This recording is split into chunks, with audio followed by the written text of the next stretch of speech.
listen to me very carefully, because I am only going to say this once, and what I am about to tell you is worth more than whatever you paid for your last financial advisor's quarterly report that told you absolutely nothing useful. While you were watching the handshakes in Beijing this week, while you were distracted by the temple tours and the smiling photos and the announcements about Boeing jets and soybeans, somebody was quietly rearranging the global financial architecture in ways that are going to hit your portfolio, your energy costs, your retirement account, and your children's economic future with the force of a freight train. Donald Trump just flew 9,500 miles to ask China's leader for a favor, and Xi Jinping just said yes to almost none of it while taking everything he actually wanted off the table. I don't care about your feelings about Trump.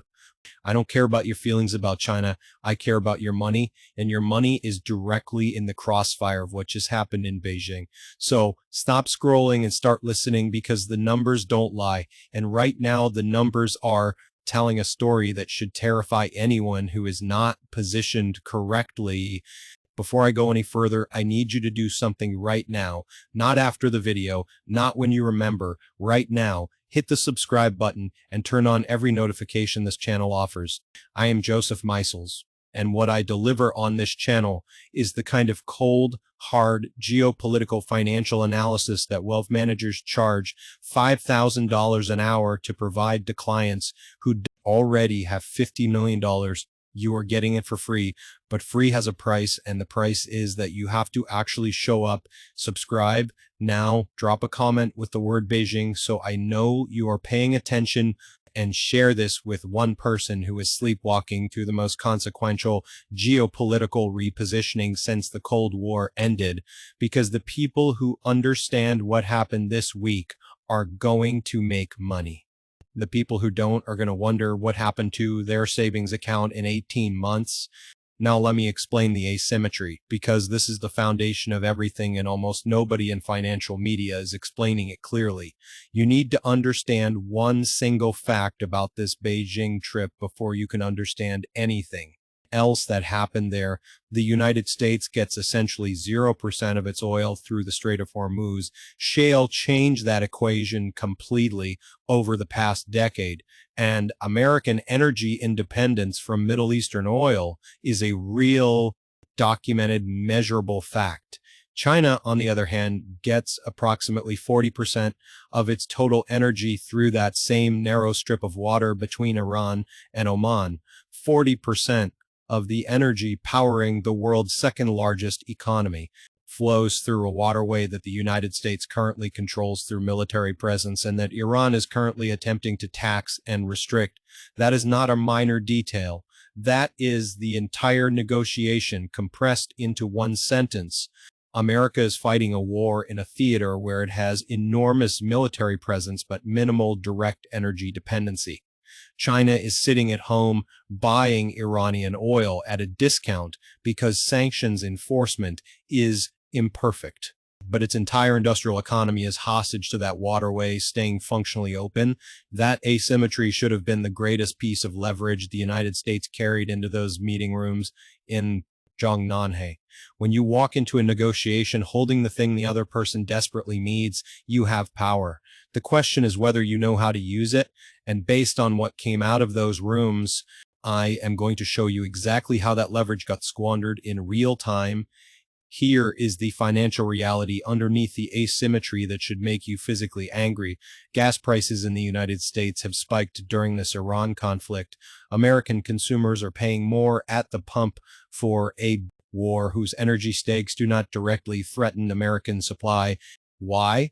Because oil is a globally priced commodity, and global price disruption in one region transmits to every market on Earth.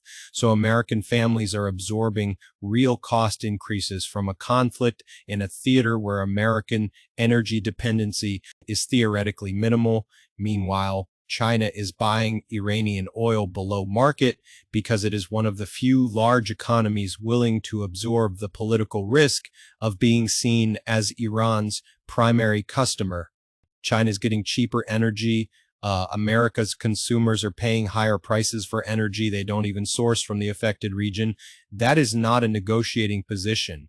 That is a structural absurdity built into the global energy system over decades of market integration, and it matters to your financial life because it means the political pressure to end this conflict in America is driven by gas pump prices rather than by actual supply security, which means the negotiating clock is set by consumer sentiment, not by strategic patience. Xi Jinping knows exactly how long Americans will tolerate $5 gas before the political pressure forces a deal on unfavorable terms. He sat in that room watching Trump negotiate against that clock. So that is the asymmetry. It is brutal, it is real, and it is directly connected to every energy stock, every defense contractor share, every semiconductor company in your portfolio right now. Now let me give you the words, because the words are devastating if you know how to read them. In two separate Fox News interviews after leaving Beijing, Trump described his conversations with Xi in specific terms. He said Xi told him, quote, "I would love to be a help if I can be of any help whatsoever." He said Xi assured him China would not provide military equipment to Iran and called that a big statement. He acknowledged Xi told him China intends to keep buying Iranian oil. On Taiwan, Trump said on camera that he is not looking for somebody to go independent and that he does not want to travel 9,500 miles to fight a war on the pending $14 billion arms package for Taiwan. His answer was, "I may do it, I may not do it." When reporters pressed him on whether the United States would actually defend Taiwan, Trump said, I don't talk about that. Now I am going to tell you something that every serious geopolitical risk analyst understands and almost no financial commentator is saying plainly. You do not telegraph ambiguity about defending a democratic ally in the same week you are asking your strategic rival for diplomatic help with a different war. Those two postures are mathematically contradictory from a game theory standpoint. Xi Jinping got two things out of that meeting at zero cost. He got public ambiguity about American commitment to Taiwan, which is the single most valuable piece of information he could possibly extract from any interaction with an American president, and he got it for free as a byproduct of a conversation about Iran in which he conceded almost nothing. Actionable, China will keep buying Iranian oil. That was already happening. China won't provide military hardware to Iran. Vague and unverifiable. The Strait of Hormuz must remain open.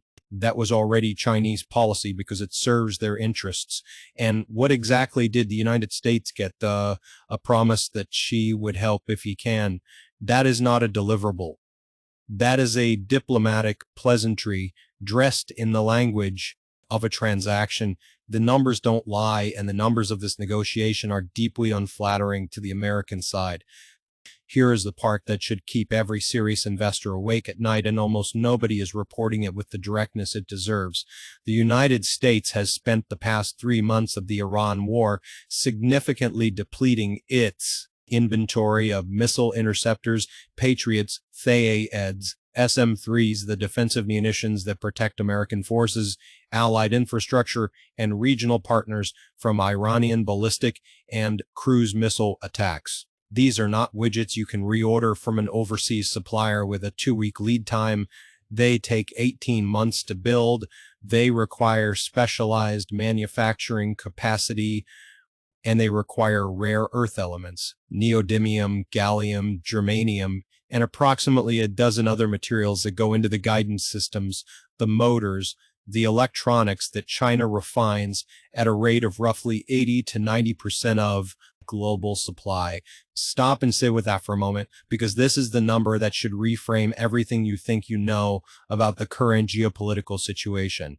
America is fighting an active war, drawing down its defensive inventory, and the resupply chain for the critical materials required to rebuild that inventory runs directly through the country. America is simultaneously asking for diplomatic help. That is not a negotiating position. That is a structural dependency that has been building quietly for 30 years while American policymakers optimized for cheap consumer goods and short-term corporate earnings, and it is now sitting fully exposed on the balance sheet for Xi Jinping to read as clearly as a quarterly earnings report. This is exactly the conversation I've been having for years in every context where I have been involved with building something real. Supply chain is strategy. Manufacturing sovereignty is national security. Vertical integration is not a business preference for obsessive executives. It is the difference between negotiating from strength and negotiating from a crouch. A country that cannot independently produce its own critical defense materials, its own advanced semiconductors, its own rare earth processing capacity, its own energy storage infrastructure, is a country that arrives at every negotiating table with its leverage already partially surrendered before the first sentence is spoken, regardless of who sits in the Oval Office, regardless of how skilled or how aggressive or how willing to walk away the negotiator is. If the supply chain runs through Shenzhen, the leverage runs through Beijing. The Beijing trip did not create this problem. The Beijing trip made it visible in high definition to everyone paying attention.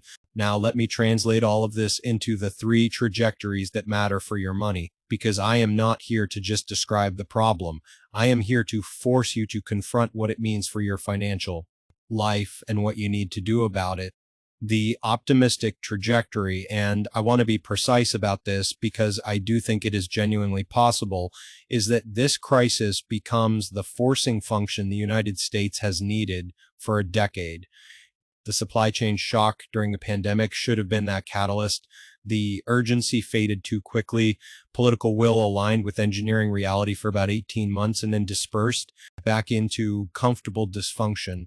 This time with active military engagement, with missile inventories actually being drawn down, with gas prices creating direct political pressure, there is a real chance that domestic rare earth processing accelerates, that the CHIPS Act manufacturing build-out in Arizona and Ohio actually gets the capital and urgency it needs, that battery storage and grid infrastructure investment reaches the scale of the interstate highway system in the 1950s. If that happens, the companies positioned in domestic critical materials processing, advanced domestic semiconductor fabrication, grid-scale energy storage, and defense industrial base rebuilding are going to generate returns that make the last decade's tech rally look modest. The probable trajectory, which is the one that historical patterns strongly suggest, is muddle through some executive orders, some announcements, some political speeches about supply chain resilience that get partially funded, slowly executed, and perpetually delayed by procurement, bureaucracy, and political turnover. Dependencies persist, and the next crisis arrives in a slightly worse structural position than this one, the worst case trajectory. And I will not dwell here because dwelling in worst cases without actionable response is just expensive. Anxiety is that the Taiwan ambiguity Trump telegraphed in Beijing gets read as a tacit green light over the next several years, that Iran calculates American overextension as an invitation to escalate rather than a reason to negotiate seriously, and that you end up managing cascading conflicts in 2 theaters simultaneously with a defense industrial base that is running on legacy capacity and depleted inventories. That scenario reshapes every asset class on Earth, and not in a direction that protects passive investors holding a standard diversified portfolio. Your money is implicated in all 3 trajectories. The question is whether you are positioned to survive the probable case and benefit from the optimistic case, or whether you are sitting in cash and consumer discretionary stocks watching the architecture shift around you. So let me tell you exactly what winners are doing right now, because being outraged about geopolitical mismanagement without changing your financial position is just expensive theater. Cash is trash in this environment, and I mean that with complete mathematical precision, with inflation running at the levels it is running, with energy prices structurally elevated by a conflict that has no clean resolution on the visible horizon, with the dollar facing the exact kind of confidence pressure that comes when the world's reserve currency hegemon starts telegraphing strategic ambiguity, sitting in a savings account earning 3% while inflation and geopolitical risk compound against you, is financial stupidity dressed up as caution. Let me tell you where the intelligent money is moving. First, domestic rare earth and critical materials processing. This is the single most underloved sector in the American market right now because it is complicated, it is capital intensive, it is not glamorous, and it requires a 10-year time horizon. But the companies that are building domestic processing capacity for the materials that go into defense systems, electric motors and semiconductor manufacturing are positioned at the exact intersection of the structural problem the Beijing trip just made visible to the entire world. The CHIPS Act beneficiaries, specifically the domestic fabrication build out in Arizona, Ohio, and Texas, are not just technology investments. They are national security infrastructure investments, and national security infrastructure has a different risk profile than consumer technology.